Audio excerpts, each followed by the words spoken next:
Hi, പശു വളർത്തുമ്പോൾ 3 ലാഭങ്ങളാണ് ഉള്ളത്. ഒന്ന് സാമ്പത്തിക ലാഭം, പിന്നെ ഉള്ളത് സമയലാഭം, പിന്നെ ഉള്ളത് അധ്വാന ലാഭം. ഈ 3 ലാഭങ്ങൾ എങ്ങനെ ഉണ്ടാക്കാം എന്നാണ് ഞാൻ വളരെ പെട്ടെന്ന് കാണിക്കാൻ പോകുന്നത്. അപ്പോൾ പശു വളർത്തുമ്പോൾ സാമ്പത്തിക ലാഭം ആദ്യം തന്നെ പറയാനുള്ളത് എന്തായാലും പാലുൽപാദനം തന്നെയാണ്. നമ്മളത് എങ്ങനെ വിൽക്കുന്നു, ഇപ്പോൾ കടകളിലോ അല്ലെങ്കിൽ വീടുകളിലൊക്കെ ആണെന്നുണ്ടെങ്കിൽ അത്യാവശ്യം ഒരു 60-65 രൂപയ്ക്ക്, അതല്ല ഫ്ലാറ്റുകളിലൊക്കെയാണ്, അതായത് സിറ്റിയിലൊക്കെ ആണെന്നുണ്ടെങ്കിൽ 70 രൂപയ്ക്ക് വരെ കൊടുക്കാൻ പറ്റും. അപ്പോൾ അതെന്തായാലും ലാഭമാണ്. പിന്നെ മറ്റൊരു സംഭവം എന്ന് വെച്ചാൽ ഇവിടെ ഇപ്പോൾ 4 പശുക്കളേ ഉള്ളൂ. ഇവിടുത്തെ ഈ പശുക്കളുടെ കാര്യങ്ങളെല്ലാം ചെയ്യുന്നത് ഇവിടുത്തെ ആൾ തന്നെയാണ്. അതായത് ഒരു കറവക്കാരനോ അല്ലെങ്കിൽ ഒരു പണിക്കാരനോ ആരുമില്ല. അതായത് ഒരു കറവക്കാരന് ദിവസക്കൂലി അല്ലെങ്കിൽ മാസക്കൂലി കൊടുക്കേണ്ട പൈസ അത് സാമ്പത്തിക ലാഭമാണ്. ഇനി അധ്വാന ലാഭവും പിന്നെ സമയലാഭവും, ഇത് രണ്ടും ഏതാണ്ട് ഒരേപോലെയുള്ള സാധനങ്ങളാണ്. അതായത് അധ്വാനം എന്ന് പറയുന്നത് പശുവിനെ കുളിപ്പിക്കുക എന്ന് പറയുന്നതും പശുവിനെ കറക്കുക എന്ന് പറയുന്നതും പശുവിൻ്റെ ഇവിടെയുള്ള ഈ ഒരു തൊഴുത്ത് ക്ലീൻ ചെയ്യുക എന്ന് പറയുന്നതൊക്കെ അധ്വാനവും സമയവും വേണ്ട കാര്യമാണ്.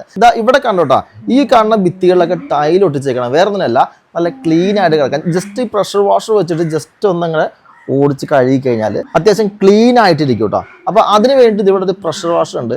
അപ്പോൾ ഇത് അധ്വാന ലാഭമാണ്, അത് മാത്രമല്ല സമയലാഭമാണ്. ഈ 2 കാര്യങ്ങൾക്ക് വേണ്ടിയാണ് ഈ പ്രഷർ വാഷർ ഉപയോഗിക്കുന്നത്. പിന്നെ ഇവിടുത്തെ ചേട്ടനാണെന്ന് കൈക്ക് ചെറിയൊരു പ്രശ്നമുണ്ട്. അതുകൊണ്ട് ഇദ്ദേഹത്തിന് കറക്കാൻ ഒരുപാട് സമയം വേണം. അപ്പോൾ അന്നേരം ഇദ്ദേഹം ചെയ്യുന്നത് വെച്ച് കഴിഞ്ഞാൽ ഈ 4 പശുക്കളെ കറക്കാൻ വേണ്ടിയിട്ട് കറവ മെഷീൻ ഉപയോഗിക്കുന്നത്. ഇതിനു മുമ്പ് ഒരു പശുവിനെ കറക്കാൻ അരമണിക്കൂർ വേണ്ട സമയത്ത് ആ ചേട്ടൻ്റെ കൈ വള്ളത്തോണ്ട് അരമണിക്കൂർ എടുത്തിരുന്നത്. എന്നാൽ ഇപ്പോൾ കറവ മെഷീൻ വെച്ചിട്ട് വെറും 10 മിനിറ്റിനുള്ളിൽ താഴെ, അതായത് 7 മിനിറ്റ് കൊണ്ടൊക്കെ ഒരു പശുവിനെ കറന്നെടുക്കാൻ സാധിക്കുന്നുണ്ട്. അതായത് അധ്വാന ലാഭമുണ്ട്, ആ മാത്രമല്ല സമയലാഭമുണ്ട്. ഇനി സാമ്പത്തിക ലാഭത്തിൽ മറ്റൊരു കാര്യം കാണിക്കുകയാണ്. ഈ കാണുന്ന ക്യാരറ്റ് കണ്ടോ, ഇത് പശുക്കൾക്ക് കൊടുക്കാൻ വേണ്ടിയിട്ട് ഇവിടെ ഉണക്കിയിട്ടേക്കാണ് കേട്ടോ.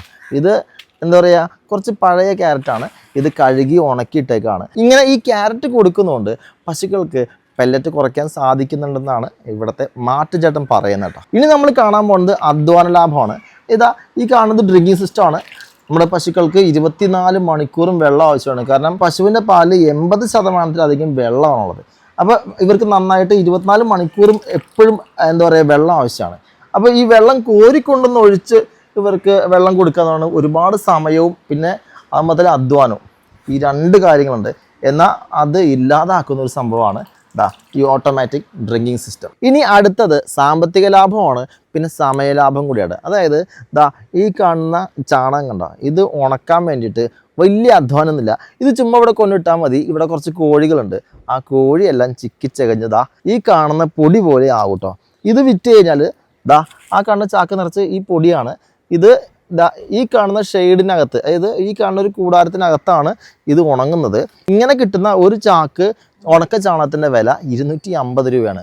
അതും ഒരു സാമ്പത്തിക ലാഭമാണ്. അപ്പോൾ ഇത്തരത്തിലുള്ള 3 ലാഭങ്ങൾ ഒരു പശുത്തൊഴുത്തിൽ ഉണ്ടാക്കാൻ സാധിക്കും.